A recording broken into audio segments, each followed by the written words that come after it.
दाऊद को हिंदुस्तान इसलिए छोड़ना पड़ा था क्योंकि वो उसको पुलिस से डर नहीं था, उसे पठान गैंग से डर था।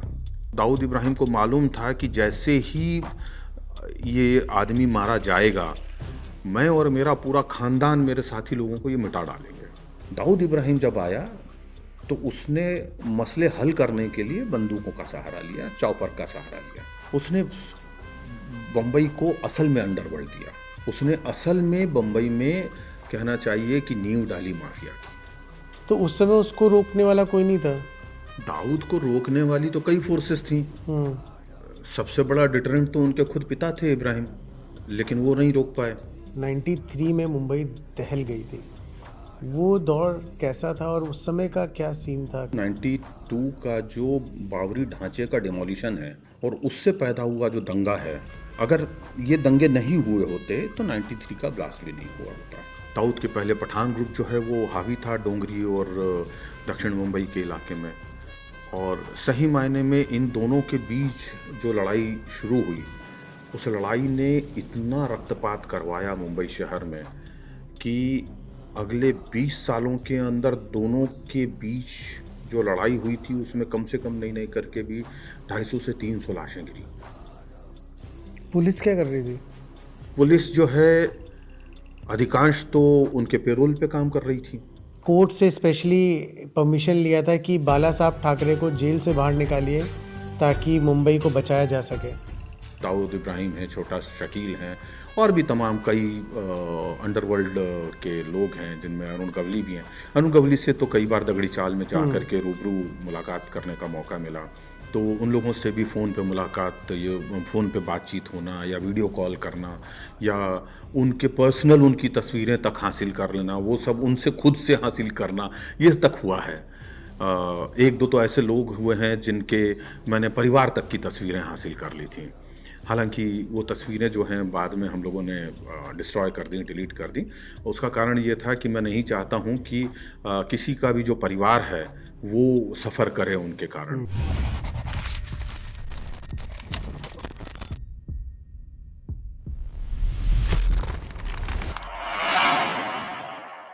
Hello friends, welcome to in conversation with Ishan.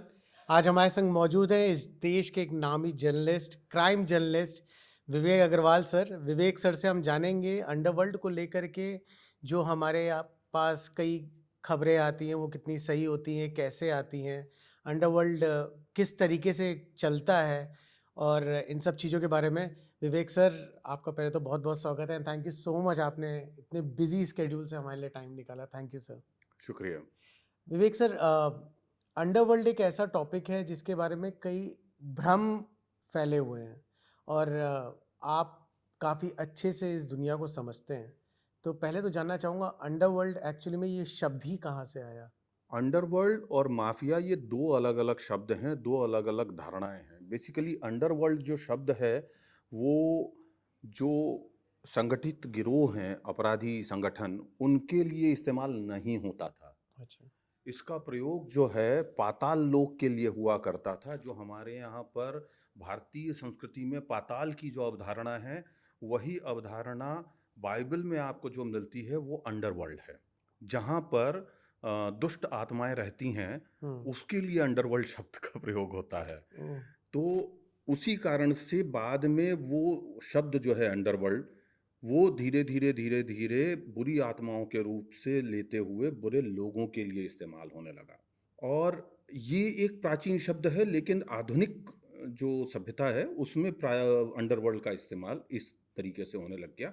और आज जो है उसको सिर्फ वो संगठित अपराधी गिरोहों के लिए ही इस्तेमाल किया जाने लगा है। दूसरी तरफ माफिया एक शब्द है जो अंडरवर्ल्ड का पर्यायवाची बन गया है।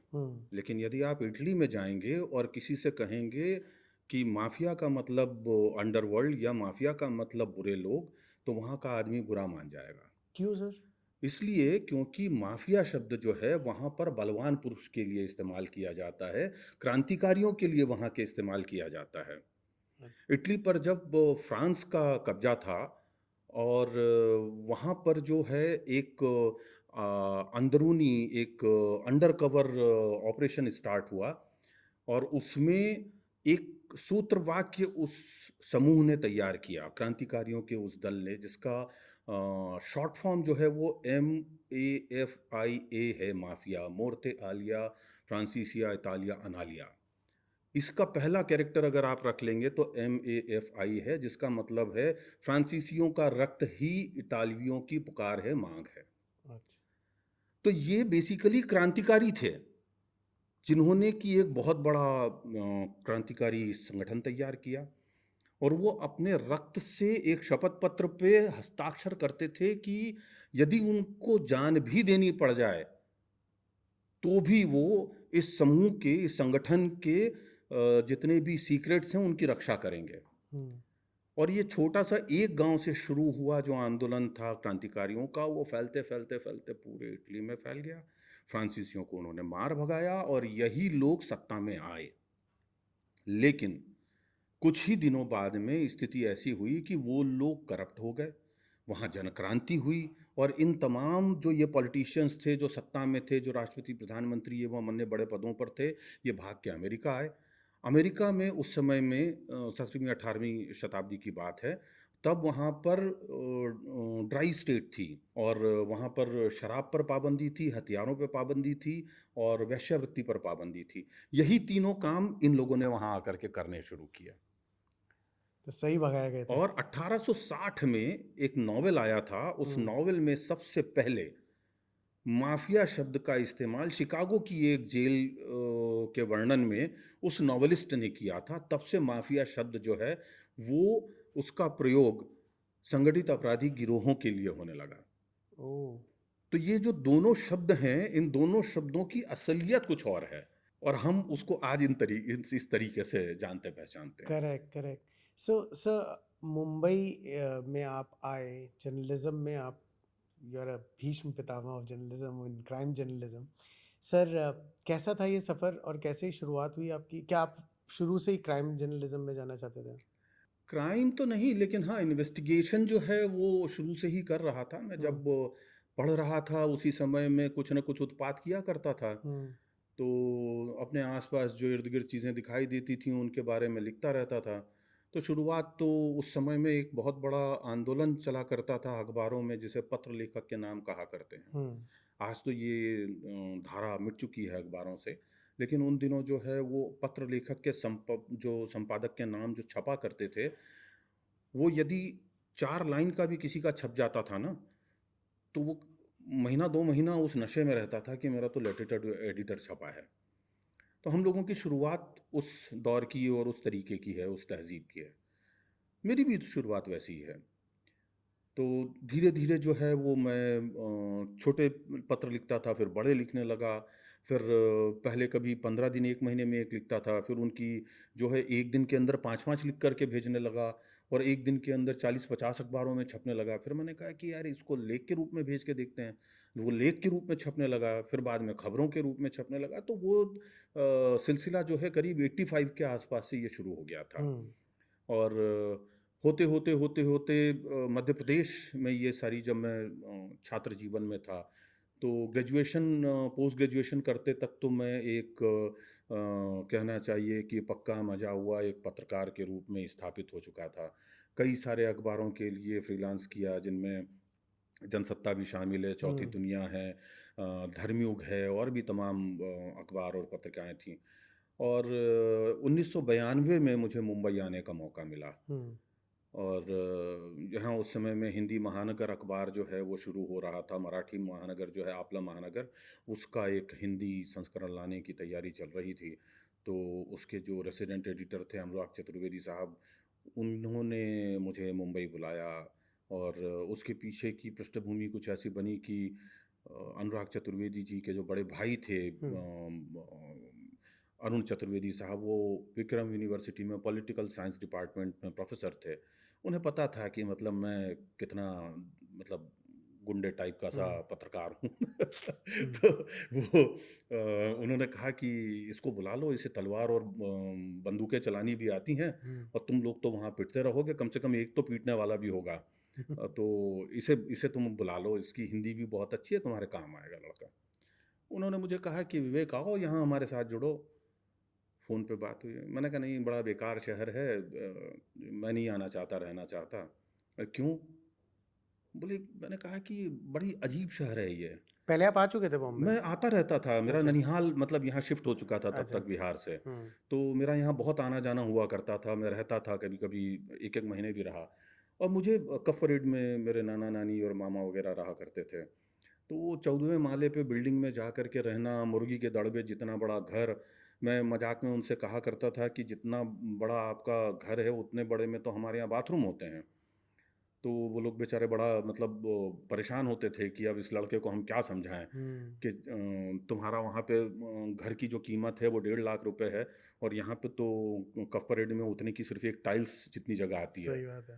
तो ख़ैर वो मज़ाक के अलहदा चीज़ ये थी कि मैंने उनसे कहा कि इस शहर की सबसे बुरी बात ये है कि यहाँ इतनी सुंदर लड़कियाँ रहती हैं लेकिन किसी के चेहरे पे मुस्कुराहट नहीं दिखती। तो क्या मुझे बात कही सर, ये चीज़ कभी हाँ, ध्यान नहीं दी। मुझे ये शहर नहीं पसंद है। मैंने कहा हमारे यहाँ की तो इतनी सुंदर होती हैं लेकिन इतनी खूबसूरत उनके चेहरे पे हमेशा मुस्कान होती है। तो मैंने कहा मुझे वो जगह ज़्यादा पसंद आती है जहाँ का इंसान जीवंत है, यहाँ का इंसान मरा हुआ है। हर वक़्त तनाव में दिखता है, हर वक़्त भागता रहता है, ये कोई ज़िंदगी है? मैं नहीं आना चाहता। तो बोले अच्छा नानी के घर घूमने-फिरने आ जाओ 2 4-6 हुँ, दिन के लिए। अगर पसंद आए तो रह जाना, नहीं तो चले जाना। मैं आया तो मुझे यहाँ आने के बाद महसूस हुआ कि यहाँ दाऊद इब्राहिम है, छोटा राजन है, अरुण गवली है, फलाना है, ढिमाका, इतना बड़ा अंडरवर्ल्ड, इतना क्राइम है, बिल्डर्स के पूरे खेल हैं, हर तरह का यहाँ पे माफिया अलग-अलग पसरा पड़ा हुआ है, लैंड माफिया अलग है, सट्टा माफिया अलग है, मटका माफिया अलग है। मुझे लगा कि यार मैं तो कूप मंडूक भी नहीं, कटोरी मंडूक था। इतनी छोटी सी कटोरी में जी रहा था और मान रहा था कि मैं बहुत बड़ा काम कर रहा हूँ। ये समंदर है। और ये वो समंदर है जिसमें एक बार डुबकी लगाइए तो एक काला मोती हाथ में आता है, जो कि बड़ा मतलब यूनिक होता है, बड़ा एक्सक्लूसिव होता है। खबरों की दुनिया में एक्सक्लूसिव ही तो सारी खेल है। हुँ। बस 92 से फिर मैं यहीं रह गया और उसके बाद जो सफ़र सफ़र मेरा शुरू हुआ, जारी है और इस सफ़र ने मुझे बहुत कुछ दिया, सारी ज़िंदगी मतलब मेरी यहाँ पे बनाई। मैं जो 1800 रुपए अपने पिता से माँग कर के लाया था और आज मैंने अपना यहाँ सारा कुछ मुंबई से ही कमाया, मुंबई से ही सब कुछ हासिल किया। मुंबई की ही बहुत खूबसूरत और बहुत हँसने वाली लड़की से शादी भी की। बिल्कुल, तो मतलब मेरी ज़िंदगी जो है वो बनाने-सँवारने का जो आधा श्रेय है वो मुंबई को भी जाता है निश्चित तौर से। और ये सफ़र अभी भी जारी है। बस फ़र्क इतना है कि जो रेगुलर जर्नलिज़्म है, regular crime reporting investing reporting है, उसको थोड़ा-सा विस्तार दे दिया है, कुछ और चीज़ों में मुब्तला हो गया हूँ, इन्वॉल्व हो गया हूँ। बिल्कुल।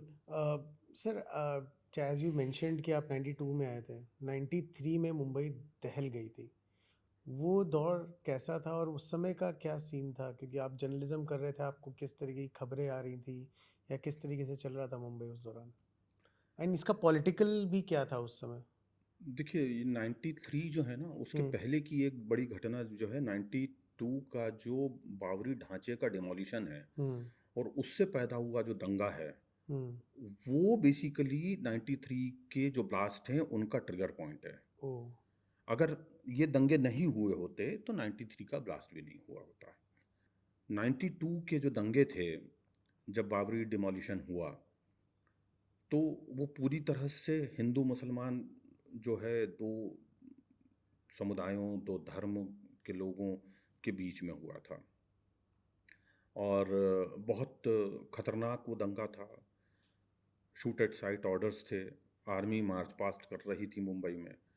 उस वक़्त में हम जो है, जो फ़ासिस्ट ताकतें हैं, जो दक्षिणपंथी ताकतें हैं, उनके खिलाफ़ हमारा अखबार हुआ करता था, महानगर जो है, चूँकि वो समाजवादी प्रवृत्ति के व्यक्ति का अखबार था निखिल वागले का। हुँ, तो उसका जो सुर था, उसकी जो पूरी की पूरी दशा और दिशा थी, वो फ़ासिस्ट ताकतों के खिलाफ़ थी। शिवसेना, बजरंग दल, विश्व हिंदू परिषद, भारतीय जनता पार्टी और तमाम जितने भी दिगर हुँ, वो थे। तो उनकी आलोचना और उनके खिलाफ़ लिखना जो है इस अखबार में बहुत मुखरता से हुआ करता था। तो वो जो कवरेज का वो जो समय था, उस वक़्त का जो पॉलिटिकल सिनेरियो था, उस वक़्त का जो सामाजिक दृश्य था, उस वक़्त का जो आपराधिक दृश्यावली थी वो बहुत ही ख़राब थी। आप जिस गली में जाएँ वहाँ पे आपको आग मिलती थी, जिस आप सड़क या नुक्कड़ चौराहे पे जाएँ वहाँ तलवार, चॉपर और पत्थर लिए हुए लड़के बच्चे दिखाई देते थे और एक-दूसरे पे बस हमला करने के लिए आमादा हैं, एक-दूसरे को मार काटने के लिए मतलब पिले पड़े हुए हैं और बड़ी मुश्किलात होती थी, बड़ी मुसीबतें होती थीं। तो मैं ये किया करता था कि अपनी जेब में 2 आइडेंटिटी कार्ड रख के घूमा करता था। ओह! एक आइडेंटिटी कार्ड मध्य प्रदेश के एक बंद हो चुके अखबार का था जो कि जिसके लिए मैंने कभी बाज़ दफ़ा काम किया था। वो मैं कार्ड अपनी जेब में ऊपर रख के घूमता था और महानगर का जो आई कार्ड था वो मैं अपनी जेब की अंदर वाली चोर पॉकेट में रख के जाता था। तो जब मुझे हिंदूवादी क्षेत्रों में जो दक्षिणपंथी जो विचारधारा हुँ। के लड़के और हमलावर होते थे, वो घेर लेते थे, तो मैं उनके सामने इंदौर वाला कार्ड दिखा के बोलता था, "अरे! मुझे मरने के लिए यहाँ भेज दिया भाई साहब, मैं क्या करूँ?" वो मुझे लात मार कर के भगा देते थे कि, "चल वहाँ पे जा, बॉम्बे सेंट्रल या दादर-दूदर से ट्रेन पकड़ के निकल लेते हो अपने गाँव।" मैं उनको नमस्ते करके और वापस माटुंगा में अपने ऑफ़िस आ जाया करता था या न्यूज़ के लिए दूसरी जगह निकल जाता था। कभी-कभी तलवार लेकर के और मारने के लिए भी लड़के भागते थे, हमको भी किलोमीटर 2 किलोमीटर भाग कर के जान बचानी पड़ती थी। तो ये सारी मतलब जो है ये सब हरकतें चलती थी। मुस्लिम इलाकों में या दलित क्षेत्रों में जब हम जाते थे, तो वहाँ जाकर के और हम महानगर का कार्ड दिखाते थे, तो वो लोग खातिरदारी करते थे, "अरे! अरे! आइए भाईजान ये तो अपने वाले आए हैं।" मतलब इस अच्छा। तरीके से वो आपको अपना प्राण रक्षा करते हुए खबरनवीसी या जो है वो सहाफ़ी होने का आपका जो एक पत्रकार होने का जो आपका धर्म है, फ़र्ज़ है वो पूरा करना पड़ता था। तो वो साम, दाम, दंड, भेद, नीति सबका प्रयोग करके हम लोग किया करते थे। हुँ। राजनीतिक हालत परिदृश्य बहुत ख़राब थे, कांग्रेस हालाँकि सत्ता में थी लेकिन कंट्रोल नहीं कर पा रही थी, फिर भी लेकिन जिस तरीके से उन्होंने करना था वो किया। थोड़े समय में हमलावरों की शक्तियाँ भी चूक गईं, धीरे-धीरे कम होती गई, वो गुस्सा, नाराज़गी शांत होती गई और कम होता चला गया। करीब-करीब 20-22 दिन जो दंगे चले उसमें सर उस समय एक मतलब अक्सर हम लोग सुनते हैं, आपको तो बेटर पता होगा। हम लोगों ने सुना है, एक ये रूमर है या सच आप बताइए कि उस समय जब दंगे हो रहे थे, तो महाराष्ट्र के सीएम ने कोर्ट से स्पेशली परमिशन लिया था कि बाला साहब ठाकरे को जेल से बाहर निकालिए, ताकि मुंबई को बचाया जा सके। वाज़ ऐसा तो इज़ कुछ था ही नहीं बाला साहब ठाकरे तो वो जेल के बाहर ही थे। अच्छा। वो तो मातोश्री में बैठे हुए थे हुँ, और ये तो जगज़ाहिर एक किस्सा है कि जब मातोश्री में ये सारी चीज़ें चल रही थी और वहाँ से जो ब्लूप्रिंट एवरीडे दंगे का निकलता था, हुँ, तो उस चीज़ के लिए महानगर के ही मराठी महानगर के एक रिपोर्टर हुआ करते थे युवराज।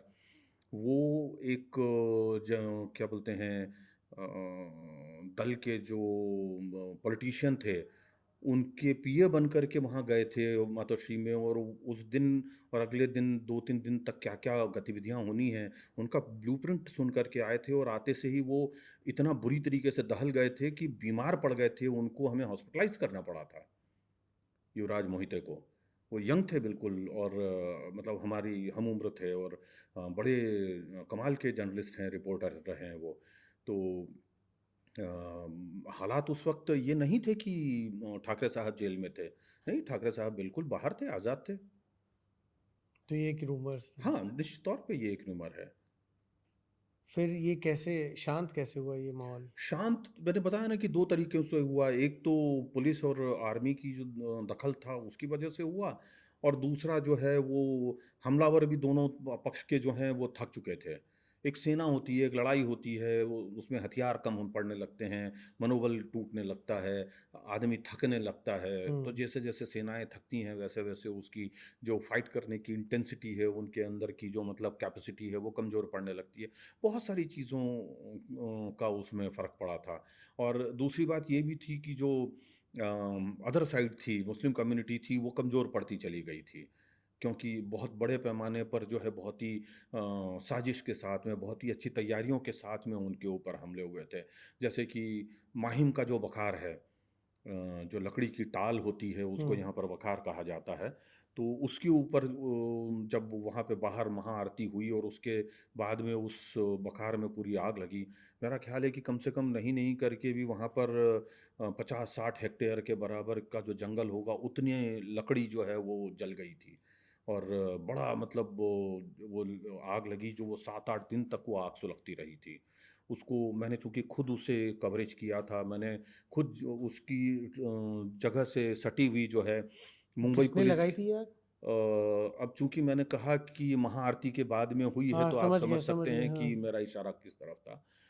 और जब वो आग लगी तो उस आग का जो है वो एक बहुत बड़ा रिपरकेशन या एक प्रभाव ये हुआ कि वहाँ से सटे हुए जो 3-3 मंजिल की चॉल थीं या बिल्डिंग्स थीं जिसमें कि मुंबई पुलिस के कांस्टेबलरी रहा करती थी, उनके घरों में आग लग गई उससे। बाप और वहाँ पे फायर ब्रिगेड पहुँची और वहाँ के ही लोगों ने मिल कर के और उस आग को बुझाना शुरू किया। और उस जलती हुई आग में पानी की टंकी के ऊपर पहुँच कर के मैंने वहाँ से फिर फ़ोटोग्राफ वग़ैरह किए थे और वहाँ पर भी मुझे पिटाई पड़ी थी कि तुम हमारे घरों में आग लगी है और तुमको साले यहाँ पर आकर के फ़ोटो खींचने के शौक लगा हुआ है। हुँ। तो मैंने उन्हें कहा कि भाई साहब मैं तो बाहर से आया हूँ, मुझे पता चला कि यहाँ पर इतनी बड़ी आग लगी है, तो मैंने कहा कि आप लोगों के दुःख दर्द और ये सब चीज़ें समझ लूँ, इसके लिए मैं आया हूँ। तो मतलब उसके बाद मेरी ठुकाई-पिटाई बंद हाँ। हुई थी और मुझे जो है उन लोगों ने फिर वहाँ से जाने दिया और वो तस्वीरें जो हैं वो उसके बाद में कई जगहों पे मेरी शाया भी हुई थी, छपी भी थी।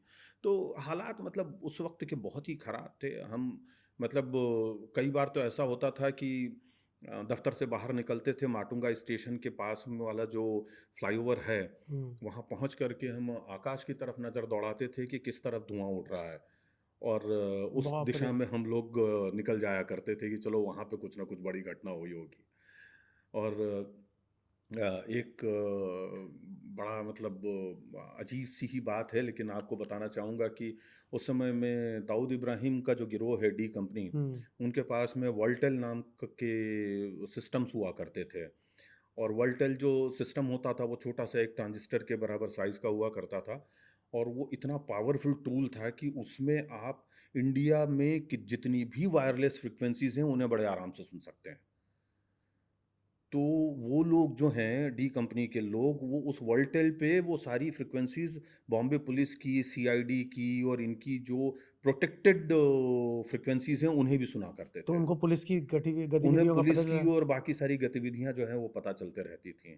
ओह! और मज़ेदार बात ये हुई कि उस गैंग से मुझे वो एक पीस मिल गया था, कैसे, जिससे कैसे, कैसे, कैसे? अपने संपर्क सूत्रों के ज़रिए। और वो उसका इस्तेमाल जो है वो हमने अपनी रिपोर्टिंग के लिए बहुत किया था। ये जो बात है ये एक ऐसा रहस्य है जो मैं आज पहली दफ़ा आपसे साझा कर रहा हूँ। क्योंकि बहुत सारी चीज़ें ऐसी होती हैं जब एक जर्नलिस्ट एक इन्वेस्टिगेटिव रिपोर्टर या एक क्राइम रिपोर्टर काम करता है तो उसे बहुत सारा जो तथ्य हैं या बहुत सारे सत्य हैं या बहुत सारी चीज़ें हैं रहस्य हैं उन्हें अपने अंदर तक समेटे रहना पड़ता है। लेकिन चूँकि अब ये बहुत लंबा वक़्फ़ा हो गया और ये सारी चीज़ें जो हैं अब गुज़र चुकी हैं, तो मैं आज आपके साथ पहली बार शेयर की और उसका मुझे बहुत बड़े पैमाने पे फ़ायदा हुआ, मेरी रिपोर्टिंग में और मेरे अखबार को उसका बड़ा फ़ायदा हुआ। मज़ेदार बात ये है कि मेरे परिवार, मेरे संपादक, मेरे अखबार का कोई जर्नलिस्ट किसी को इस बारे में पता नहीं था। किसी को नहीं पता था? किसी को इसकी जानकारी नहीं थी। सबको ये लगता था कि भई ये खबरें चमत्कार हो रही हैं, कहाँ से आ रही हैं? लेकिन मैं हमेशा बोलता था कि नहीं ये फ़ोन के ऊपर इधर-उधर से आ रही हैं, हमारे स्टिंगर्स से मिल रही हैं, हमारे फ्रीलांसर से मिल रही हैं या अलग-अलग जो सोर्सेज़। सोर्सेज़ से आ रही हैं। परंतु मैं उस चीज़ को छुपा लिया करता था कि इससे भी वो वाह! जानकारियाँ हमें बट मिल दिस रही इज़ हैं। Also called a smart move sir. हाँ, मतलब मतलब आप उसी इक्विपमेंट का लोग गलत फ़ायदा उठा रहे हैं। उसी इक्विपमेंट का आप एक सही फ़ायदा भी उठा रहे हैं। देखिए एक सब्ज़ी काटने का जो चाकू होता है ना हाँ, उससे आप किसी का पेट भरते हैं सब्जी काट करके। यदि आप किसी का गला काट दें तो सही बात। ये होता ही है। दुनिया में जो पहली पिस्तौल बनी, हुँ, वो आत्मरक्षा के लिए बनी थी, किसी को मारने के लिए नहीं बनी थी। तो जो भी हथियार बने थे प्रथम, वो आत्मरक्षा के लिए थे। जैसे जूडो है, जूडो का जो आविर्भाव हुआ हिंदुस्तान में, वो किसने किया? हमारे यहाँ के जो बुद्ध हमारे साधु सन्यासी थे, उन्होंने किया। क्योंकि वो जंगलों में जाते आते थे, उन्हें डकैत लूटने पाटने की कोशिश करते थे, जंगली जानवर उन पे हमला करते थे, तो उनसे बचने के लिए उन्होंने ये एक तकनीक विकसित की जिसका नाम है जूडो। तो ये आत्मरक्षा की तकनीक है। लेकिन जब वही चीज़ चाइना गई और चाइना के बाद में जब उसमें डेवलपमेंट हुआ और उसमें हैंडवर्क के बाद में उसमें फुटवर्क भी आ गया और वो कराटे में जब कन्वर्ट हुई, तो वो अटैकिंग मोड में आ गई। Very true. तो उसी तरीके से हर चीज़ के एक सकारात्मक और दूसरा नकारात्मक पहलू होता है। आप किस चीज़ को कैसे इस्तेमाल करते हैं, ये आपके ऊपर है। एक पिस्टल आपकी जान बचाती है, एक पिस्टल आपकी जान लेती है। एक पिस्टल किसी और की जान बचाती है, एक पिस्टल किसी और की जान लेती है। ये फ़र्क सिर्फ़ उसकी यूटिलिटी का है और हाउ डू यू यूज उस इट? बिल्कुल। आदमी के हाथ का है या उस आदमी के ब्रेन का है जो उसे इस्तेमाल कर रहा है। एक सैनिक जो है देश बचाता है उसी गन से और एक शूटर जो है वो किसी की जान ले लेता है। बिल्कुल।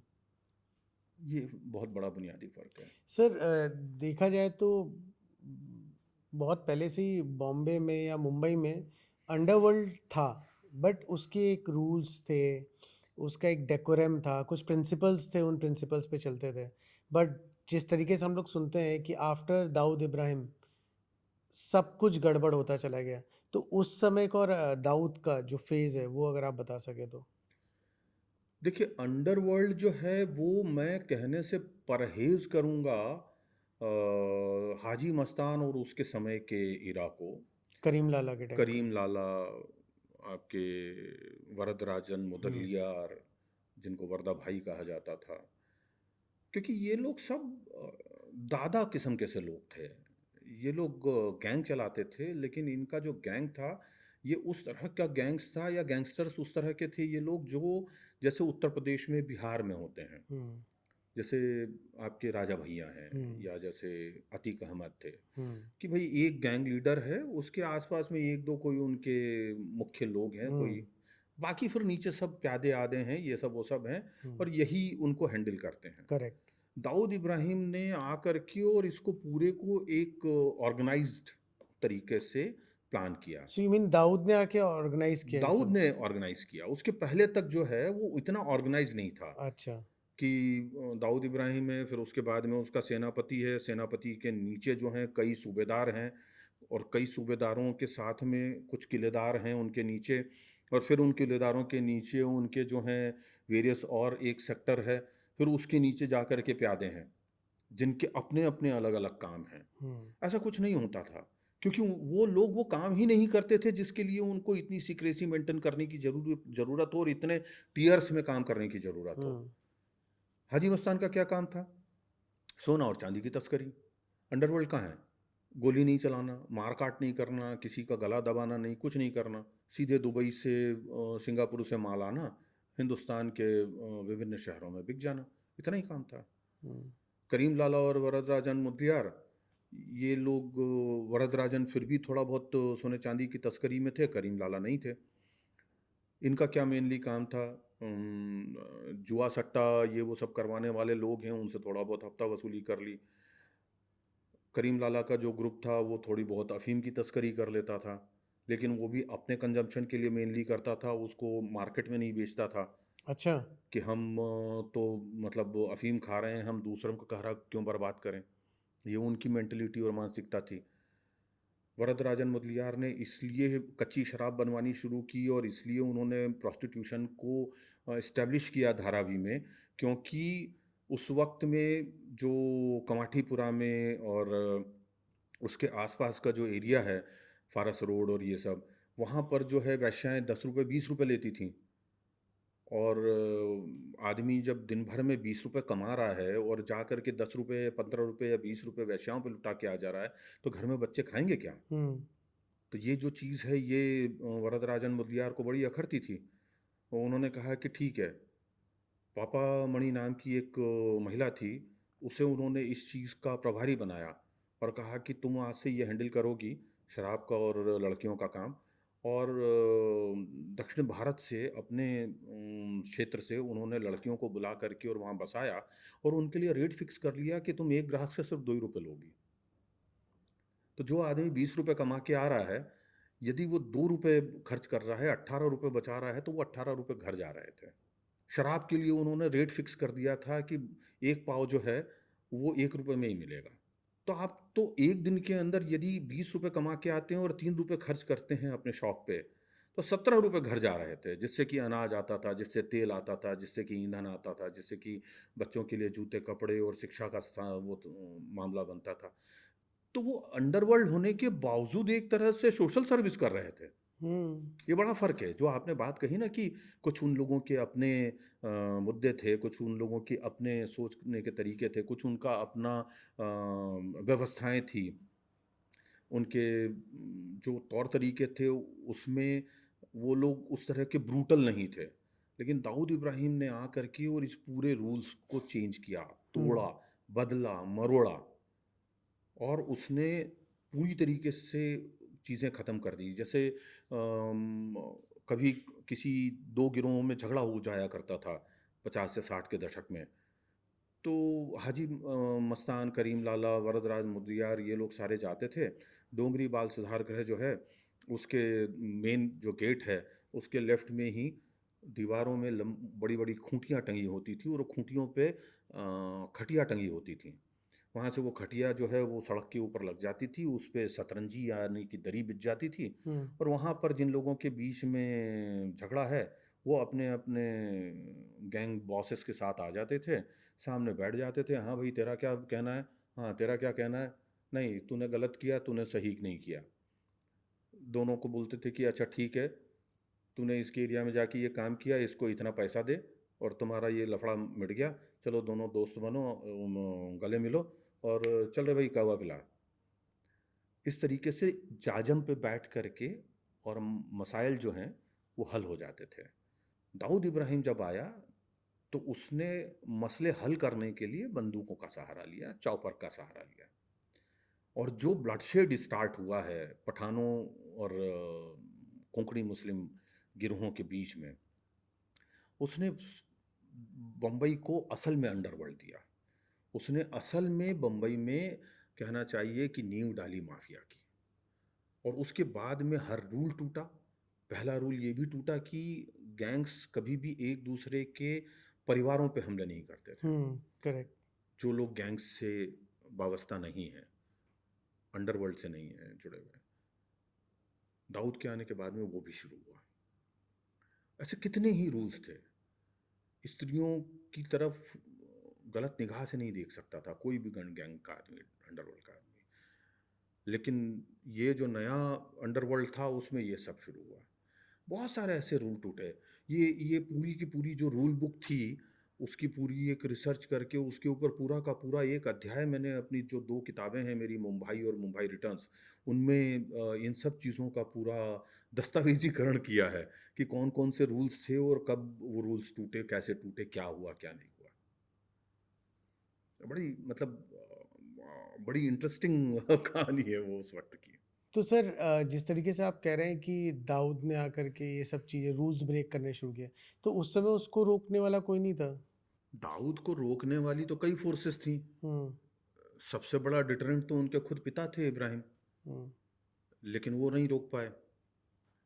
दूसरा जो डिटरेंट था मेन वो पुलिस थी, वो नहीं रोक पाया। तीसरा डिटरेंट जो सबसे बड़ा था जो कि रोक सकता था वो धर्म था। इस्लाम जो है वो पीस का और मोहब्बत का धर्म है। उसके जो धर्मगुरु थे वो सारे के सारे फेल हुए उस पूरे मामले में। और जो चौथा बड़ा डिटरेंट था वो उनकी खुद की माँ थीं, अमीना बी। वो नहीं चाहती थी कि उनका बेटा जो है इस तरह के ब्लडशेड में और इस तरह की चीज़ों में जाए। लेकिन ये वो समस्या है जिसे कि आप इस तरीके से देख सकते हैं कि किसी हिम आच्छादित पर्वत के ऊपरी हिस्से पे आप एक छोटा-सा कंकर या एक छोटा-सा बर्फ़ का गोला गिरा दीजिए हुँ। और जब वो 5-10 हज़ार फुट नीचे या 10,000 फुट नीचे आएगा, तब तक वो 10 या 20 टन का हो चुका होता है। उस पे इतनी बर्फ़ चिपकती चली जाती है जैसे-जैसे वो रोल होके नीचे आता है। इसको बोलते हैं स्नोबॉलिंग इफ़ेक्ट।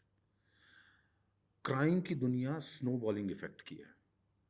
आप एक छोटा-सा क्राइम कीजिए और आप धीरे-धीरे, धीरे-धीरे उस दलदल में धँसते चले जाते हैं और अंत जो है, वही होता है कि जो आग से खेलेगा, वो आग से मरेगा। जो गोली से खेलेगा वो गोली से मरेगा, जो चाकू से खेलेगा वो चाकू से मरेगा। ये अलिखित नियम है। हमारे यहाँ पर उसको पाप और पुण्य के रूप में जो कहा जाता है, वो पाप और पुण्य कुछ नहीं है।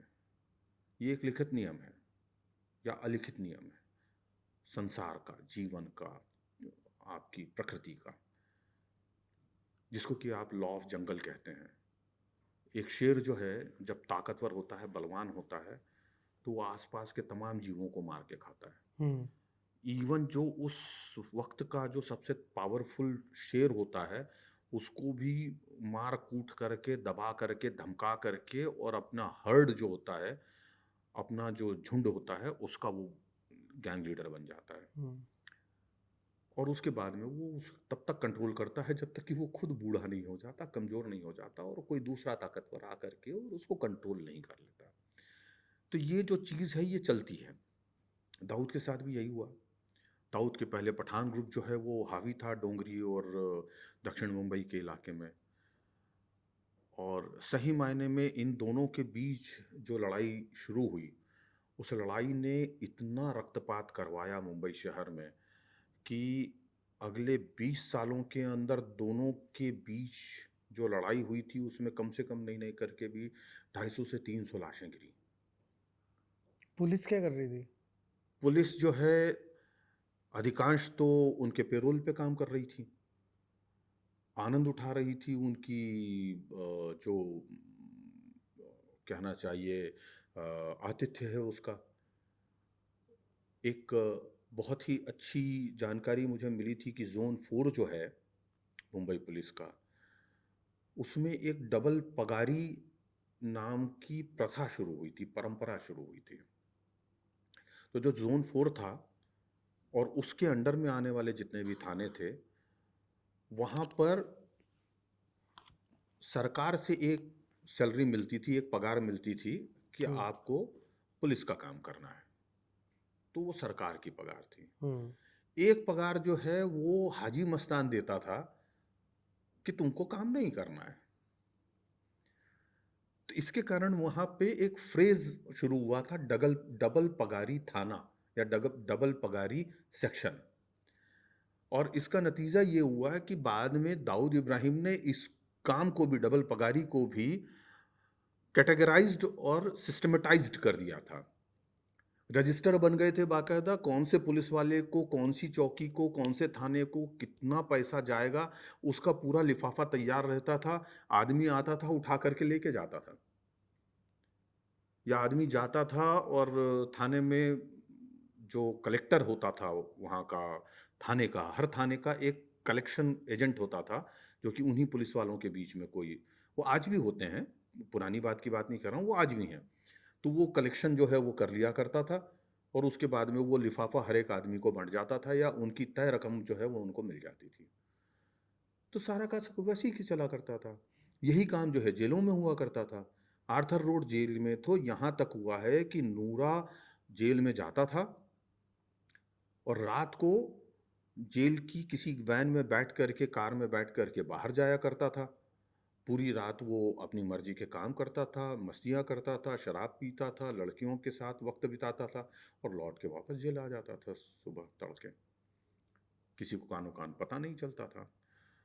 जो अंडरवर्ल्ड का वो जो दौर रहा है ना, 70, 80 और 90 के ये जो 3 दशक हैं, ये 3 दशक हिंदुस्तान के किसी भी आपराधिक दृश्यावली के सबसे खतरनाक, सबसे घृणित और सबसे ज़्यादा बुरा दौर है। दुःस्वप्न है वो इस राष्ट्र के, समाज के लिए। और 90 का वो दशक, चूँकि वो जीने का मौका मुझे मिला, जिसमें सबसे ज़्यादा हत्याएँ हुईं।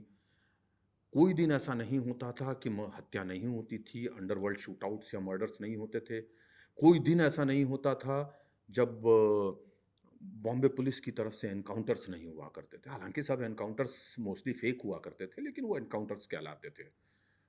और फेक इन सही द मायने सेंस? में वो जो दौर था, वो हम क्राइम रिपोर्टर्स का स्वर्ण काल था।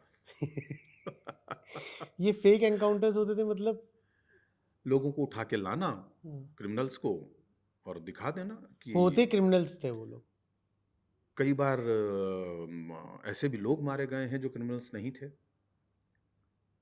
अनवर नाम का एक लड़का है जिसे कि एक सो कॉल्ड एनकाउंटर स्पेशलिस्ट ने सिर्फ इसलिए मार दिया था क्योंकि एक शूटर हुआ करता था। वो नाम बदल के और छद्म रूप में होम्योपैथी डॉक्टर बन करके एक जगह पे अपनी दुकान खोल करके बाकायदा रहा करता था और काम किया करता था। लोगों को बाकायदा होम्योपैथी की दवाएँ भी बाँटता था हुँ, और उसका वहाँ पे डॉक्टर डॉक्टर नाम चला करता था। ये लड़का जो है ये एक बंदे का टेम्पो चलाया करता था। उसकी उम्र होगी मेरा ख्याल है कुछ 24-26 साल की है अनवर की। तो वो लड़का सुबह जो सब्जियाँ लाना है, ये सब करना है, वो ला कर के और दे दिया करता था। उसका काम 9-10 बजे ख़त्म हो जाता था। उसके बाद में सब्जी वाले जो ठेले लगाते हैं या और कोई लोग हैं जो भी उसे कुछ छोटा-मोटा काम बोलते थे, वो कर दिया करता था। उससे उसको कुछ और आमदनी हो जाती थी। तो वो जो है शेल्टर लेने के लिए, धूप गर्मी से बचने के लिए और एक उसको जगह बैठने के लिए मिल जाए, ये वो डॉक्टर का जो क्लिनिक था, सो कॉल्ड होम्योपैथी डॉक्टर का जो कि क्रिमिनल था, शूटर था, उसके बाहर लगी हुई बेंच पे जाकर के बैठ जाता था और अगर वो डॉक्टर उसको कुछ बोल देता था कि जा रे बेटा चाय बोल दे या बेटा ये कर दे या बेटा वो कर दे, यहाँ से वो चीज़ ला दे या शक्कर की गोलियाँ वो जो होम्योपैथी की उसमें लगती हैं या अच्छा फलानी दवा चाहिए, वो ला दिया करता था। इन्हें किसी खबरी ने फर्जी बात बता दी कि ये उस गैंग का आदमी है। इसको उठाया लाके एनकाउंटर कर दिया और जब उसके पिता ने इस चीज़ के ऊपर शिकायतें की, ह्यूमन राइट्स के मामला बनाया, ये किया, वो किया, तो बाद में उसके पिता को इन सो कॉल्ड जो एनकाउंटर स्पेशलिस्ट हैं, उन्होंने बहुत कष्ट दिया और बहुत उनको मारा-पीटा, उनके साथ में बहुत बुरा बर्ताव हुआ। वो मुझसे भी मिलने के लिए यहाँ पर गोरेगाँव आए और बहुत बचते-बचाते और किसी तरीके से उनके जो खबरी थे, उनके जो जासूस लगे गुप्तचर लगे हुए थे, उन लोगों को डॉज़ करते हुए आए। लेकिन उसके बावजूद उन्हें ये पता चल गया कि उनके जो पिता हैं अनवर के, वो मुझसे मिलने के लिए यहाँ पे आए हैं और मुंबई में जो गोरेगाँव में आपके ईस्ट में फ़िल्म सिटी रोड पे एक प्रसिद्ध होटल है, उसके बाहर वो मेरे साथ में बैठ कर के और उन्होंने काफ़ी देर बात-वात की और मुझे पूरा सारा किस्सा सुनाया। उन्होंने जो पुलिस विभाग में इधर-उधर जो एप्लीकेशंस दी थी, उनकी ज़ेरॉक्स मुझे अवेलेबल कराई। उसके बाद में उनको बुला कर के और उनकी फ़ैमिली के और भी लोगों को एनकाउंटर करने की धमकी वगैरह दे कर के सारी जो है एप्लीकेशंस वगैरह ये सब विथड्रॉ करवाई उनसे। और उनका एक बहुत फ़ैटल एक्सीडेंट भी करवाया उन्होंने, उनको डराने के लिए। तो मतलब हालात ऐसे थे कि उस एंड वक़्त that encounter specialist is still there in the services और वो सर्विस से निकल गए, वो 2-3 बार गिरफ्तार भी हुए, फिर उसके बाद जेल भी गए, फिर उसके बाद गिरफ्तार हुए, फिर जेल अच्छा गए, बस लौट के आए। उन लोगों का ये सब चलता रहता है क्योंकि ये जो एनकाउंटर स्पेशलिस्ट हैं 83 बैच के, वो 13 थे कुल मिलाकर के, उनमें अधिकांश जो हैं, वो उच्छृंखल हो गए थे, उद्दंड हो गए थे। वो अपने सामने अपने कमिश्नर को भी कुछ नहीं मानते थे और उसका नतीजा ये निकला था कि उन्होंने कानून अपने हाथ में लेना और उसको तोड़ना-मरोड़ना और अपनी सनक में लोगों को मारना शुरू कर दिया था, जिसका नतीजा बहुत अच्छा भी आया और कुछ बुरा भी हुआ। जिसको कह सकते हैं कि गेहूँ के बीच में चंद घुन भी पिस गए। तो कुछ ऐसे लोग हैं, ऐसे किस्से हैं, जिन्हें मैं कह सकता हूँ कि वो निर्दोष थे और वो मारे गए। ऐसा नहीं होना चाहिए था। लेकिन हाँ, ये ज़रूर हुआ कि उन 10-15 सालों में तकरीबन 850 एनकाउंटर मुंबई में हुए, जो कि डॉक्यूमेंटेड हैं और उसका नतीजा ये हुआ कि मुंबई में जो है, वो अंडरवर्ल्ड की पूरी गतिविधियों पे लगाम लग गया। जितने भी मतलब उसमें जो 2 सबसे बड़े एनकाउंटर हैं, उसमें से एक अमर नाइक का है। दूसरा जो है वो सदा पावले का है जो कि अरुण गवली का राइट हैंड मैन हुआ करता था, उसका सेनापति था और तीसरा जो है वो सबसे बड़ा एनकाउंटर गैंग बॉस लीडर जो है, जो डोंबिवली और बदलापुर और उस तरफ के सेगमेंट का था सुरेश मंचेकर, उसका एनकाउंटर। ये 3 एनकाउंटर ने जो है मुंबई को पूरी तरीके से अंडरवर्ल्ड को शांत करने में बड़ी भूमिका अदा की थी। क्योंकि इन अंडरवर्ल्ड के मन में अब ये खौफ बैठ गया था कि प्यादे तो प्यादे, अब सेनापति और राजा भी मतलब जो है गैंग बॉसेस भी सुरक्षित नहीं हैं। तो जिसका जहाँ सींग समाया वो भाग निकला और दाऊद इब्राहिम और उसकी गैंग तो 93 ब्लास्ट के बाद में तुरंत ही कराची जा चुकी थी और हम्म। वहीं पे उसने अपना पूरा का पूरा सेटअप तैयार कर लिया था। और जब वो यहाँ से छोड़ करके गया था तब तकरीबन 4-5 लाख करोड़ का तो व्यक्ति था, जो कि आज की तारीख में अगर उसकी आप आकलन करेंगे उसकी आय का या उसकी नेट वर्थ का, तो जो है एक मॉडरेट अंदाज कुछ लोग जो है लगाते हैं करीब 12 लाख करोड़ के आसपास, जो कि ओके। एक अच्छे भले देश की इकोनॉमी के इकोनॉमी बराबर कह होता सकते है। हैं, बिल्कुल। ये अब कितना सच है कितना झूठ है मैं कह नहीं सकता, लेकिन ये एक फाइनेंशियल इकोनॉमिकल चीज़ है जो समझने वाले लोग हैं वो ऐसा बताते हैं। विवेक सर, जब सब कुछ दाऊद के द्वारा मैनेज था, थाने को पैसे जा रहे थे, तो फिर दाऊद क्यों इंडिया छोड़ के भागा? 93 का या ब्लास्ट पॉलिटिशियंस को भी वो सेट करके रखते थे? था ही ना, पॉलिटिशियंस तो कितने सारे थे जिनके साथ में दाऊद इब्राहिम का नाम जुड़ता रहा है। न केवल कांग्रेस बल्कि अन्य पक्षों के भी लोग थे, अन्य हम्म। दलों के भी लोग थे। कोई ऐसा दल नहीं था जिसमें दाऊद इब्राहिम का कनेक्ट नहीं हो और उसके लोग नहीं हो, सब जगह थे। रोमेश शर्मा ने तो बाकायदा दिल्ली में विधानसभा में चुनाव लड़ने के लिए दाऊद इब्राहिम से धन की और बल की मांग की थी। उसके तो वीडियो टेप्स बाकायदा दिल्ली पुलिस ने अदालतों में जमा किए हैं और उनका ट्रांसक्रिप्ट जमा हुआ है, उसके आधार पे रोमेश शर्मा को सजा भी हुई है। तो ऐसा तो बहुत कुछ हुआ है कालांतर में। तो ये सॉरी, बट रोमेश शर्मा किस पार्टी से थे? रोमेश शर्मा जो है वो पहले कांग्रेस को बिलोंग करता था, लेकिन बाद में जब उसने अपने तई मतलब एक नई पार्टी बना करके काम करने की शुरुआत की थी तो वो कांग्रेस से बाहर जा चुका था। और उसने बम्बई में रहते हुए यहाँ पर दाऊद इब्राहिम के गैंग के ज़रिए बड़ी ज़मीनों पे और बंगलों पे और इन सब के ऊपर कब्जे किए। उसमें जुहू का जो एक प्लॉट है, जिसमें कि एक छोटा-सा स्ट्रक्चर भी बना हुआ है, उस प्लॉट की तो कहानी खुद मैंने भी मतलब एक्सपोज़ की थी। एक्सक्लूसिव एक स्टोरी की थी कि किस तरह वहाँ पे कुछ महंत साधु रहा करते थे और उनको कुछ लड़कियों से एक हनी ट्रैप करवाया उन्हें और उनके वीडियो फ़िल्म बना करके और फिर उनको दिखा करके और उस प्लॉट पे से उनका कब्ज़ा हटवा करके वो प्लॉट पे खुद ने कब्ज़ा कर लिया था। वो आज भी जुहू में वो जो जगह है, वो आज भी वैसी की वैसी बंजर पड़ी हुई है, वैसी की वैसी ही खराब पड़ी हुई है।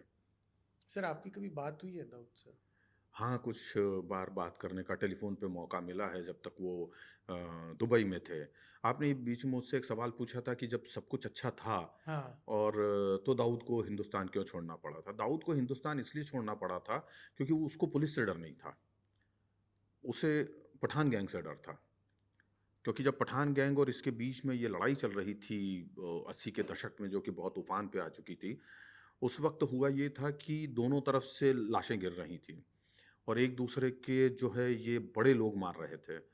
तो उसमें पठान ग्रुप के जो सबसे बड़े दो जो मजबूत स्तंभ थे, आलमगीर और अमीर ज़्यादा, उन दोनों को इसने मरवाया दाऊद ने। तो पहले एक भाई को मारा तो उस भाई ने जो है बचे हुए भाई ने साबिर को मारा, जो कि दाऊद इब्राहिम का बड़ा भाई था। हम्म। और वो वो जो बताते हैं पेट्रोल पेट्रोल पंप पंप के बाहर पंप। प्रभा देवी में हाँ, उसको एक लड़की के फिल्म ज़रिए, में सीन देखा था वो। हाँ, तो वो सच्ची घटना है वो और सच्ची उसको घटना है। उसी तरीके से हनी ट्रैप करवा करके और वहाँ बुलवाया और उसके बाद में वो लड़की कार से उतर के गई और उसको घेर करके दोनों तरफ से उन्होंने गोलियों से छलनी कर दिया था। तो वो जो घटना थी, उस घटना के बाद में ये दाऊद इब्राहिम को मालूम था कि जैसे ही ये आदमी मारा जाएगा, मैं और मेरा पूरा ख़ानदान मेरे साथी लोगों को ये मिटा डालेंगे। क्योंकि पठान जो होते हैं या जाट और सिख जो होते हैं, वो बड़ी मिलिटेंट कौम है। वो अपने दुश्मनों को छोड़ते नहीं हैं, या तो खुद मर जाएँगे या सामने वाले को मार देंगे। वो पठानों का जो खून होता है वो बड़ा गर्म है, बड़ा तेज़ी से उबल कर के बाहर आता है। वो यारों के यार हैं लेकिन दुश्मनों के दुश्मन हैं। और वो जो बैकलैश होगा, वो जो प्रतिरोध होगा वो इतना कठोर, इतना खतरनाक होगा कि वो नहीं झेल पाएगा, ये उसे मालूम था। तो दाऊद इब्राहिम ने पहले से सारी व्यवस्थाएं करके रखी थी। उसने एम्बेसडर कारों का इंतजाम करके रखा हुआ था 8-10, जिसमें परिवार के सारे लोगों को ले करके वो रातों रात यहाँ से दिल्ली गए। दिल्ली में उनके लिए फ़्लाइट की टिकट्स का और उसका इंतज़ाम पूरा था। एयर इंडिया की फ़्लाइट्स पकड़ के वो लोग सारे के सारे दुबई चले गए। उसके बाद कभी लौट करके वो लोग हिंदुस्तान नहीं आए। ये कहा जाता है कि वो हिंदुस्तान कभी नहीं आए, लेकिन सच ये है कि दाऊद इब्राहिम ही नहीं, छोटा राजन भी कई दफ़ा 93 ब्लास्ट के बाद में भी या दुबई में रहते समय भी कार्गो शिप्स के ज़रिए हिंदुस्तान की बॉर्डर्स तक आए हैं, या हिंदुस्तान की बॉर्डर्स से, वाटर बॉर्डर से हो करके समुद्री तटों से हिंदुस्तान की सरजमी पे वापस आए हैं। इसकी इंडियन इंटेलिजेंस ने बाकायदा रिपोर्टिंग भी की है और इसके बारे में हम लोगों ने भी कई बार खबरें की हैं। क्या बात कर रहे हैं सर? और एक ऐसी चीज़ है कि चूंकि वो लोग अपनी इस तरह की सी जो ट्रैवल होती थी उसको गोपनीय रखना जानते थे, तो वो आके जब निकल जाते थे तो सांप निकल गया और लकीर पीटते रहे, वो वाली घटनाएं हो जाया और करती क्यों थी। आए थे ये लोग? अपने काम करने के लिए आते थे, लोगों से मिलने आते थे, बड़ा अगर रकम लेनी है, कुछ करना है तो आते थे। रकम वगैरह का काम तो वैसे हवाला से और इनसे हो जाता था, लेकिन कुछ खास काम हो या कभी मन ही हो जाए कि भाई आपको अपनी मिट्टी पे जरा माथा टेक के आना है, तो घूमने फिरने भी चले आए। सर एक फिल्म थी अक्षय कुमार की, शूट आउट एट, नहीं, once upon a time. Once upon a time दोबारा। तो उसमें दिखाते हैं दाऊद वापस आया, पुलिस स्टेशन गया, मेरी लेटेस्ट फोटो। नहीं, वो सब तो चीज़ें वो तो बकवास फिल्मी हैं है, बट वो। ये सच में हुआ है कि दाऊद वापस आए हैं? नहीं, कभी नहीं, ऑफिशियली कभी नहीं आया दाऊद। 86 में यहाँ से जाने के बाद दाऊद इब्राहिम ऑफिशियली कभी नहीं आया। इस सरजमी पे उसके होने का कोई भी रिकॉर्ड नहीं है, सरजमीन हिंदुस्तान पे। हम्म। और उसके खिलाफ जो है वो तभी से रेड कॉर्नर नोटिस सरकार ने जारी करवाया था, जो कि जब जब रेड कॉर्नर नोटिस की मियाद पूरी हो जाती है उसको बढ़वाया जाता रहता है। और बहुत ही हास्यास्पद बात है, हिंदुस्तान की तवारीख में आज तक जो है वो बड़ी दुखद चीज़ यह है कि दाऊद इब्राहिम जैसे व्यक्ति के ऊपर महज 4-5 लाख रुपए का उसके हेड के ऊपर जो है वो रिवॉर्ड घोषित किया जाता है। इससे ज़्यादा रिवॉर्ड जो है वो उत्तर प्रदेश के छोटे-छोटे गुंडों के ऊपर है। जब पहली दफ़ा अभी से कुछ समय पहले, कुछ 3-4 साल, 2 साल पहले जो है दाऊद इब्राहिम के ऊपर रिवॉर्ड को लेकर के बड़ा चैनलों ने सियापा करना शुरू किया था, छाती कूटनी शुरू की थी कि दाऊद इब्राहिम पे सरकार ने इतना बड़ा मतलब जो है रिवॉर्ड घोषित किया है। अरे उन तुम्हारे चंद हकीर सिक्कों के लिए दाऊद इब्राहिम से कोई दुश्मनी लेगा? 2-5 लाख रुपए के लिए? ओसामा बिन लादेन को पकड़ने के लिए मिलियंस ऑफ डॉलर का रिवॉर्ड घोषित किया था अमेरिका ने। हम्म। तब जाकर के, और कई साल, 4 साल लगे, तब जाकर के वो लोग एक डॉक्टर को कल्टीवेट कर पाए जिसने कि इंफॉर्मेशन दी, और इस इंफॉर्मेशन के आधार पर जो है वो ओसामा बिन लादेन मारा गया। और बाद में जब पाकिस्तान की खुफिया एजेंसीज को, आईएसआई को पता चल गया कि फलाने डॉक्टर ने ये खबर लीक की थी कि ओसामा बिन लादेन हमारी ज़मीन पे है और अमेरिका ने आकर के सील्स ने मार गिराया, तो उस डॉक्टर को पकड़ करके जेल कर दिया है। वो आज भी जेल में सड़ रहा है। That whistle blower is in the jail right now. लेकिन वो रिवॉर्ड तो $5 मिलियन का था। यहाँ तो $5 मिलियन यानी कि 50 लाख डॉलर छोड़िए, 50 लाख रुपए भी नहीं है। तो इससे बड़ा हास्यास्पद इस राष्ट्र में कुछ हो ही नहीं सकता कि दाऊद इब्राहिम जैसा व्यक्ति, जिसको कि ये देश कहता है कि वो राष्ट्र का दुश्मन है, वो कहना चाहिए कि एक तरह से ह्यूमैनिटी का दुश्मन है। उसने इतना बड़ा ब्लास्ट किया, इतने लोगों को मारा, इतना सब अत्याचार किया यहाँ की जनता के ऊपर, और आप उसके बारे में खबर देने वाले को 5 लाख रुपए देंगे? इससे बढ़ कर के विडंबना क्या हो सकती है? क्या विसंगति हो सकती है इससे बड़ी इस राष्ट्र में? बिल्कुल सही। शायद यही एक वजह है सर, कहीं ना कहीं आप मानते हैं इंडिया आज तक Dawood Ibrahim is a mystery. Dawood Ibrahim कोई मिस्ट्री नहीं है। दाऊद इब्राहिम कहाँ रहता है, कैसा दिखता है, वो क्या करता है, उसकी इस तमाम खबरें हिंदुस्तान की इंटेलिजेंस एजेंसीज के पास हैं। हर दिन हर मिनट उनको मिलती हैं। बट वो एक फोटो दिखाते हैं, वही फोटो कहते हैं कि दाऊद उससे की। तो लेटेस्ट पिक्चर मेरी किताब के कवर पे है, हाँ। जो खुद उसके घर के अंदर खड़े हुए का पिक्चर है, मोइन पैलेस का, जो कि क्लिफ्टन में है, कराची में, जो 94 का पिक्चर है। उस तस्वीर से ज़्यादा तो बेहतर तस्वीर या ज़्यादा बेहतर ताज़ा तस्वीर किसी और के पास नहीं थी। करेक्ट। वो हमने शाया की।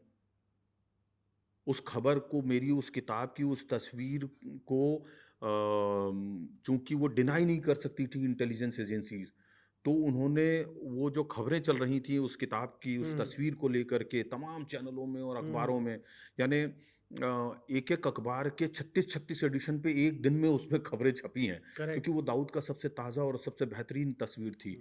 तो उस खबर को दबवाने के लिए इन लोगों ने एक खबर प्लांट की कि दाऊद इब्राहिम का जो है पाँव में गैंग्रीन हो गया है। हम्म। फिर अगले दिन वो खबर आई कि दाऊद इब्राहिम का पाँव काटना पड़ा। फिर तीसरे दिन खबर प्लांट की कि दाऊद इब्राहिम मर गया, और ऐसा कुछ नहीं था। तो सारे लोग जितने भी थे, चूंकि उन्हें पता था कि लेटेस्ट किताब मेरी आई है, सारे अखबारों के, सारे चैनलों के जो है पत्रकारों ने मुझे संपर्क करना शुरू किया कि इतने ये कितना सच है। मैंने उनसे सिर्फ एक ही बात कही, क्या आपकी कोई टीम इस वक्त साउथ मुंबई में है? उन्होंने कहा है। मैंने कहा तुरंत उस टीम को बोलिए कि डोंगरी इलाके का जा करके एक दौरा कर ले। यदि वहां की दुकानें खुली हैं तो दाऊद इब्राहिम नहीं मरा। क्या यदि बात करें सर, वहां ऐसे वहां ये फैक्ट है? हाँ, और अगर वहाँ की दुकानें बंद हैं और वहाँ पे लोगों में गुस्सा और नाराज़गी है, इसका मतलब है कि उस व्यक्ति की मौत हो चुकी है। ऐसा तो कुछ था ही नहीं। सच्चाई थी कि दाऊद नहीं मरा है। बट डोंगरी में the things that you are saying कि डोंगरी में आज भी लोग मानते हैं दाऊद को इतना? डोंगरी नहीं, मुंबई में बहुत सारे इलाके हैं जहाँ दाऊद इब्राहिम और उसके गिरोह के लोगों को देवता की तरह या एक कहना चाहिए कि हीरो की तरह से पूजा जाता है, माना जाता है उन्हें। उसका कारण भी है। क्या? देखिए, जितने भी अंडरवर्ल्ड डॉन्स होते हैं, चाहे दुनिया के किसी भी हिस्से में हों, वो लोग हमेशा एक बहुत बड़ा काम करते हैं। वो अमीरों से पैसा छीनते हैं, लेकिन गरीबों में तक़सीम करते हैं, उन्हें बाँटते हैं, उन्हें उनके अंदर खुशियाँ भरते हैं, उनको ज़रूरत के सामान, सामान और बाकी सब चीज़ें मुहैया करवाते हैं।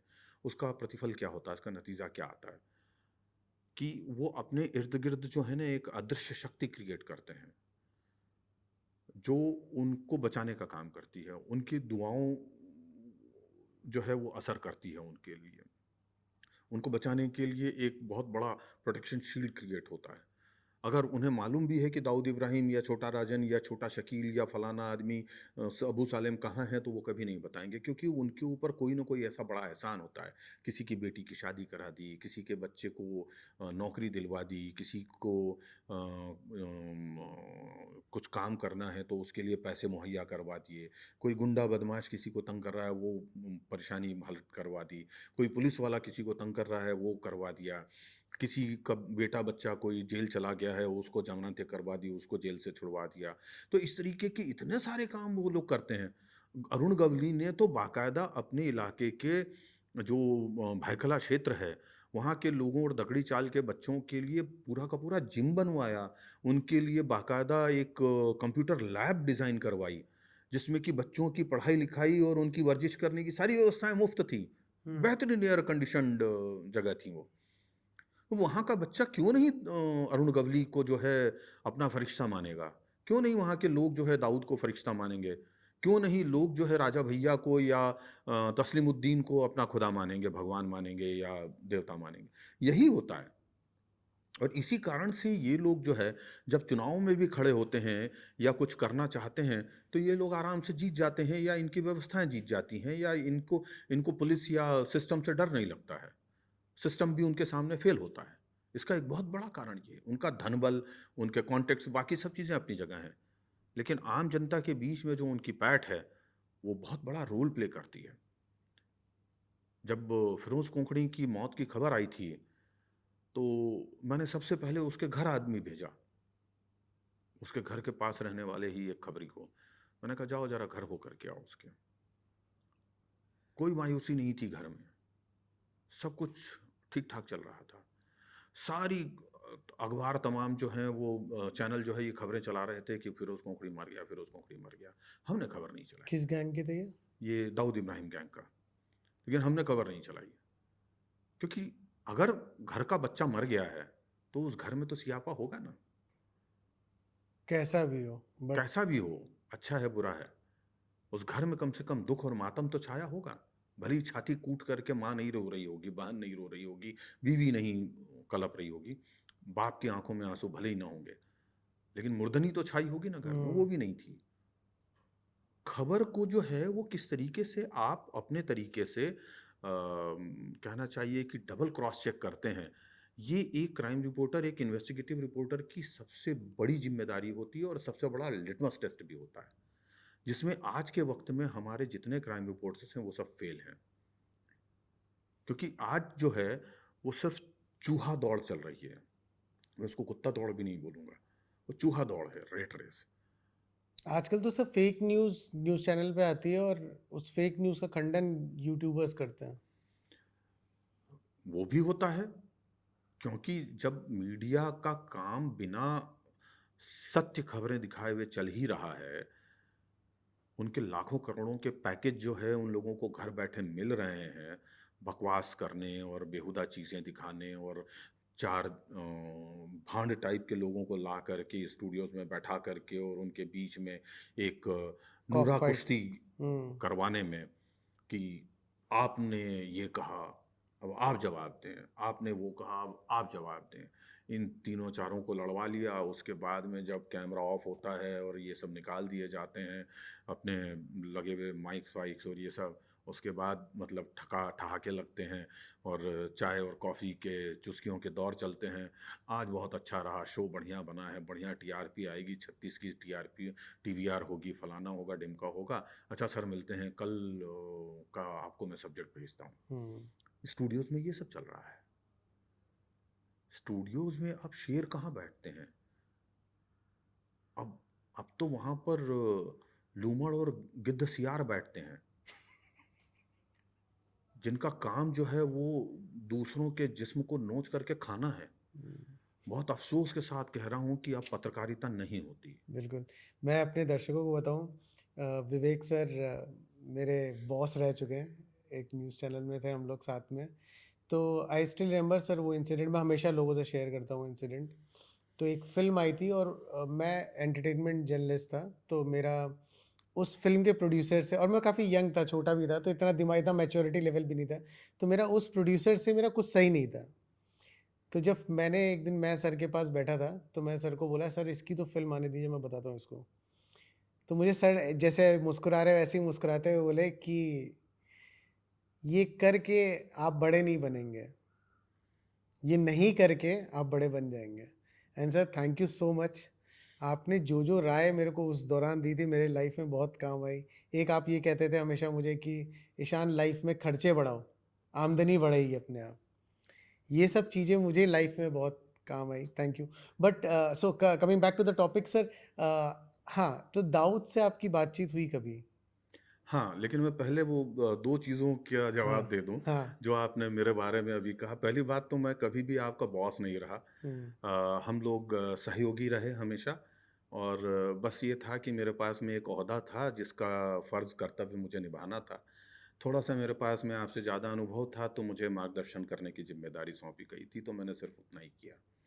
दूसरी बात ये थी कि मैं आपको वही दे पाया जो मुझे कालांतर में मेरे बुज़ुर्गों ने, मेरे माता-पिता ने और ख़ास तौर से मेरे कुछ बहुत ही ज़हीन शिक्षकों ने मुझे सिखाया था। और मैंने वही सब आपके साथ साझा किया और बाँटा। और मुझे इस बात की खुशी है कि ईशान वर्मा जैसे कुछ 500-700 जो है वो पत्रकारों के साथ में नई पौध के साथ में काम करने का, उसे सींचने का, उसे खाद-पानी देने का मुझे मौका मिला। और उनमें से कुछ लोग जो है आज चैनलों में बहुत ही अच्छी पोजीशंस पे हुँ, बैठे हैं। ठीक है, वो वक़्त के हिसाब से, बाज़ार की माँग के हिसाब से जो कर पा रहे हैं, कर रहे हैं और जैसा भी चल रहा है, लेकिन बहुत अच्छा है। अब मैं उस सवाल पे आता हूँ कि दाऊद इब्राहिम से बात होने का और इन सब चीज़ों हुँ, का। दाऊद इब्राहिम है, छोटा शकील हैं और भी तमाम कई अंडरवर्ल्ड के लोग हैं जिनमें अरुण गवली भी हैं। अरुण गवली से तो कई बार दगड़ी चाल में जा कर हुँ, के रूबरू मुलाकात करने का मौका मिला। कुछ और भी ऐसे लोग हैं जिनके नाम अभी लेना उचित नहीं होगा। तो उन लोगों से भी फ़ोन पे मुलाकात, ये फ़ोन पे बातचीत होना या वीडियो कॉल करना या उनके पर्सनल उनकी तस्वीरें तक हासिल कर लेना, वो सब उनसे खुद से हासिल करना, ये तक हुआ है। 1-2 तो ऐसे लोग हुए हैं जिनके मैंने परिवार तक की तस्वीरें हासिल कर ली थी। हालाँकि वो तस्वीरें जो हैं बाद में हम लोगों ने डिस्ट्रॉय कर दी, डिलीट कर दी। उसका कारण ये था कि मैं नहीं चाहता हूँ कि किसी का भी जो परिवार है, वो सफ़र करे उनके कारण। हुँ, तो वो जो चीज़ें हैं वो एक आपको बात बताना चाहता हूँ कि सिर्फ़ अंडरवर्ल्ड ही नहीं बल्कि टेररिस्ट तक जो होते हैं, हुँ, वो कभी भी पत्रकारों के ऊपर हमले नहीं करते, अगरचे वो लोग करप्ट ना हों, उनका ब्रेन जो है वो करप्ट ना हो तो। तो दाऊद इब्राहिम और इनके बीच में जो पहला लड़ाई शुरू हुई थी, जो खूनी युद्ध जिसको कहना चाहिए, रक्त रंजित युद्ध जो अंडरवर्ल्ड में शुरू हुआ था, जिसको कि गैंग वॉर कहते हैं। ये एक मामला जो मैं है हमेशा सबको बताता हूँ हुँ। कि इस लड़ाई का जो बीज है, वो एक पत्रकार ने बोया था। कैसे? उसका नाम था इकबाल नातिक। वो करेक्ट। एक अखबार चलाया करते थे, डोंगरी और उस इलाके में ही रहा करते थे। हुँ। उर्दू का रिसाला था उनका साप्ताहिक।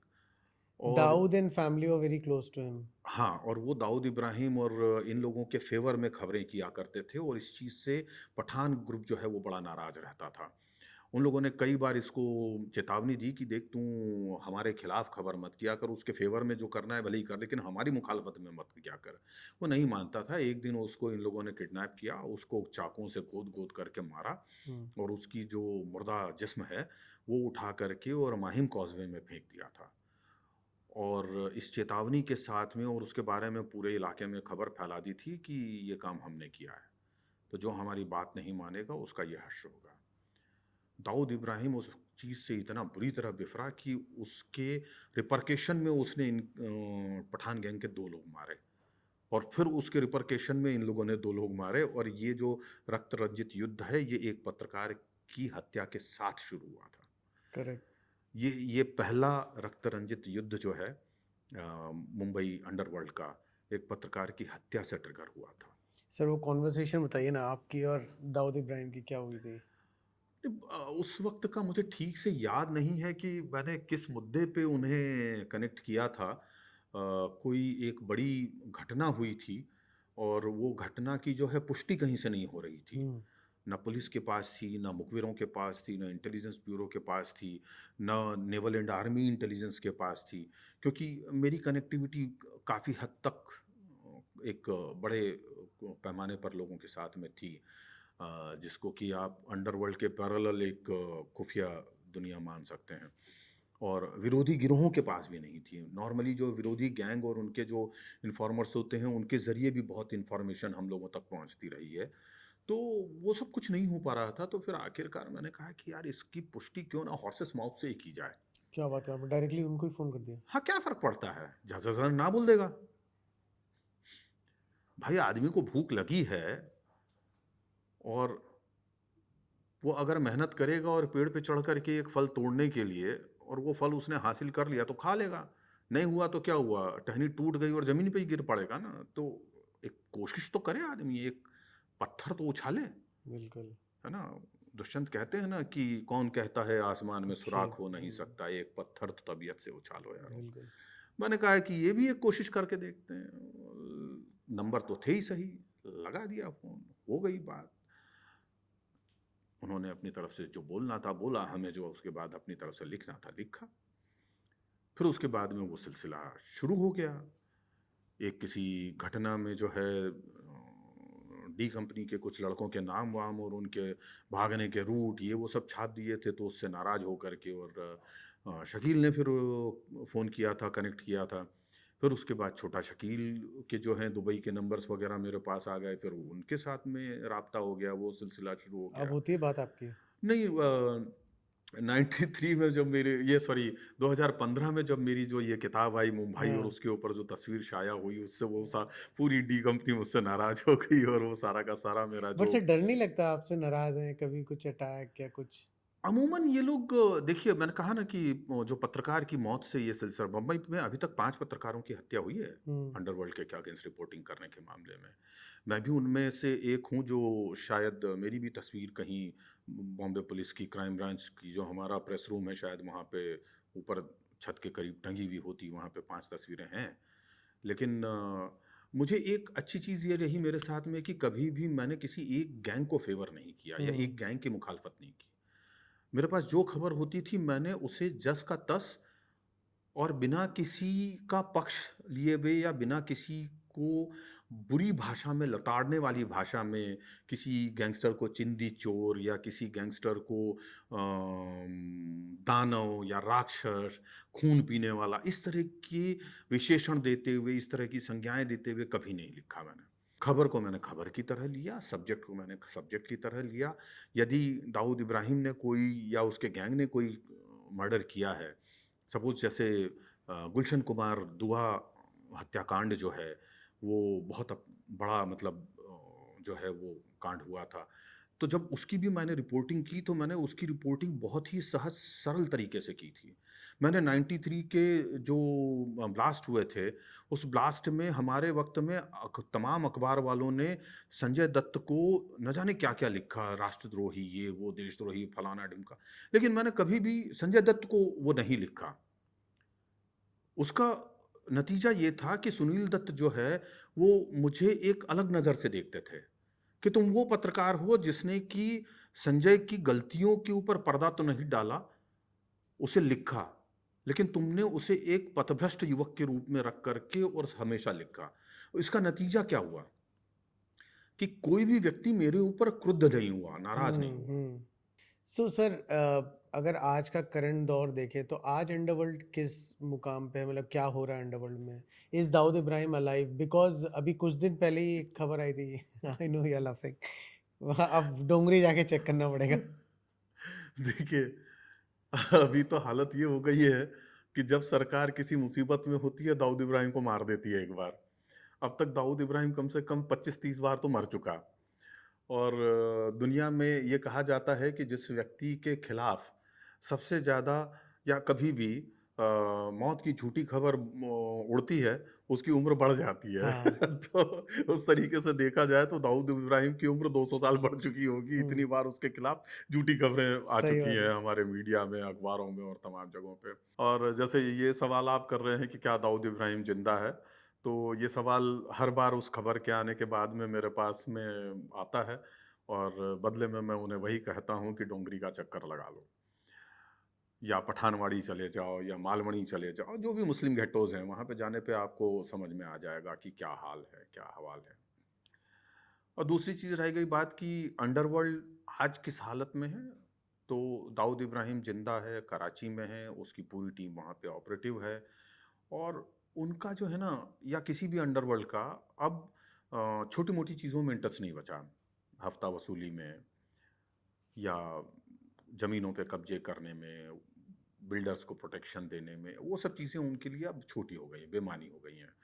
सुपारी किलिंग भी इसीलिए ना के बराबर हो गई है। अब जो सुपारी किलिंग्स होती हैं, वो छोटी-मोटी किसी को किसी से बदला लेना है, मुझे किसी को मरवाना है तो मैंने 2-5 लाख रुपए में यूपी बिहार के किसी बंदे को सुपारी दे दी या यहाँ के किसी लोकल को सुपारी दे दी तो वो बाहर से बुला लाता है, मरवा लेता है।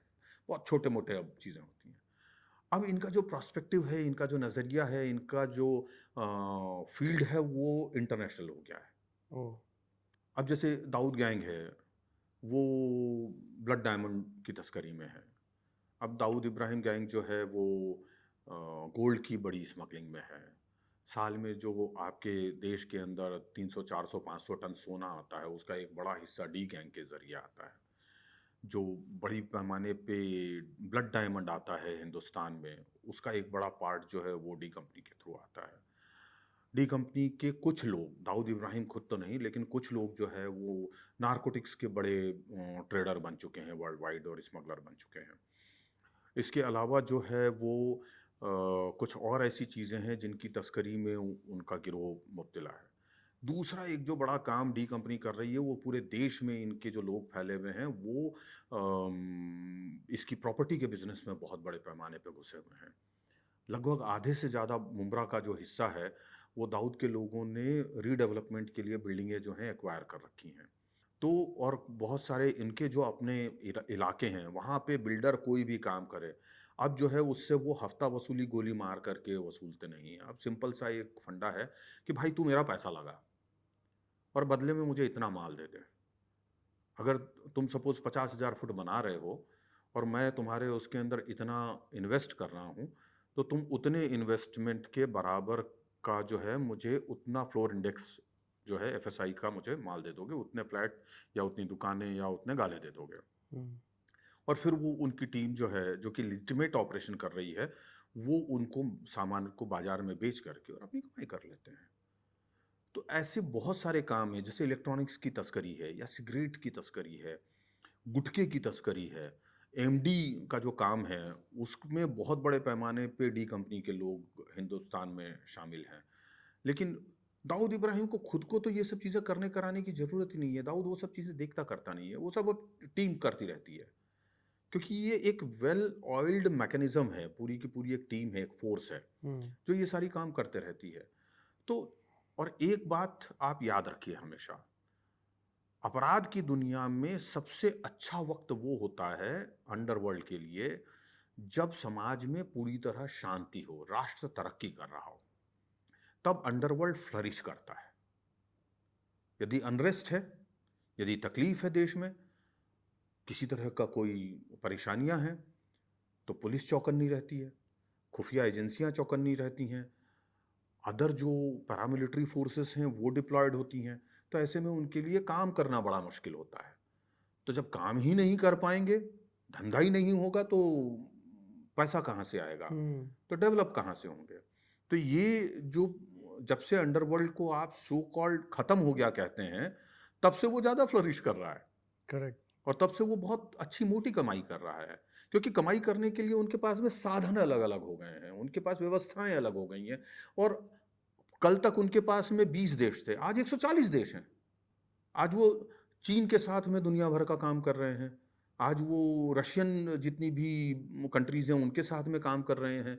आज वो जो है नॉर्थ अफ्रीका के जो सोने की और इसकी खदानें हैं हीरों की, वहाँ से जो ब्लड गोल्ड आता है या ब्लड डायमंड आता है, वहाँ से वो चीज़ें ला कर के खरीद बेच रहे हैं। स्मॉल आर्म्स का जो बहुत बड़ा बिज़नेस है, वो जो एक कहना चाहिए स्मगलिंग है, उसमें ये लोग बड़े पैमाने पे काम कर रहे हैं। क्योंकि हर अंडरवर्ल्ड के गैंग को मतलब स्मॉल आर्म्स चाहिए, हर टेररिस्ट को गैंग्स को मतलब वो स्मॉल आर्म्स और वो ये सब चाहिए, एम्युनिशन चाहिए। तो ये सारी चीज़ें जो हैं वॉर टॉर्न कंट्रीज़ से खरीदना और उन लोगों को बेचना, ये उनका काम है। ये सब चीज़ें बहुत आराम से चल रही हैं। और अलग-अलग किस्म के बिज़नेसेस जो हैं सब अंडरवर्ल्ड डॉन्स ने और उनकी फैमिलीज़ ने, उनके लोगों ने डेवलप कर लिए हैं। ये अब शांति से अपना काम कर रहे हैं और चूँकि अनरेस्ट नहीं है, तो काम अच्छे से चल रहा है। वो लोग अब धमकियाँ नहीं देते किसी को गोली नहीं मारते, तो आपको लगता है सब बल्ले-बल्ले है, मोए-मोए है और सारी चीज़ें जो है वो अच्छे से चल रही हैं। है नहीं ऐसा, हम्म, सच्चाई उससे कोसों दूर है। अंडरवर्ल्ड आज भी है, अंडरवर्ल्ड अपना काम कर रहा है, अंडरवर्ल्ड अपने तरीके से अपनी शक्ति जुटा करके और चुपचाप धंधे में लगा हुआ है। ये सत्य है। Sir thank you so much. और आज चलते पॉडकास्ट में आपसे एक रिक्वेस्ट है, एक और आपका करना है मुझे, ताकि ये पूरी कॉन्वर्सेशन यहाँ पे ख़त्म नहीं हो सकती है। कभी आप टाइम निकालिए प्लीज़ सर, दोबारा फिर मैं आपसे किसी में बैठना जब भी चाहूँगा। आप आदेश करें, हाज़िर हैं। अरे हमारा सर, काम ही है किस्से सुनाना, जो जनता से, दुनिया से कमाया है, वो आप सबको बाँट रहा हूँ। बहुत-बहुत शुक्रिया थैंक यू सर। आपने मुझे याद किया।